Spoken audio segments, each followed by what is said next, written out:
এটা 5 কেবির stabiliser Kolkata market থেকে নিয়েছিল কাস্টমার। তো এখন এটার ব্যাপারটা দেখুন যে এটা 5 কিলো স্টেবিলাইজার,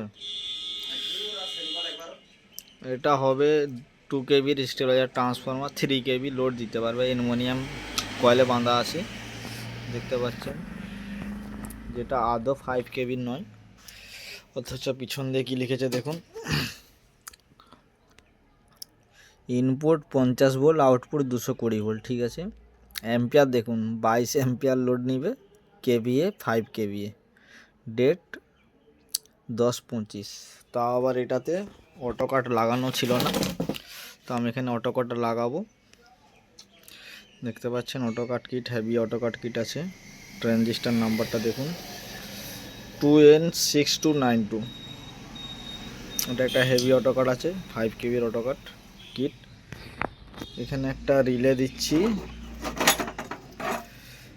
এখানে দেখুন আছে FR1D24 25 অ্যাম্পিয়ার, যেটা 24 ভোল্ট রিলে।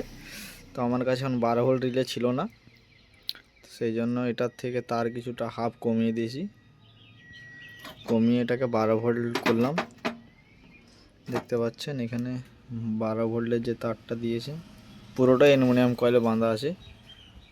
তো এটাকে কাস্টমারকে বলে দিয়েছে এটা 5 কেবি। কলকাতা মার্কেট থেকে মাল নিলে একটু সাবধানে থাকবেন, যেটা আদৌ 5 কেবির স্টেবিলাইজার নয়।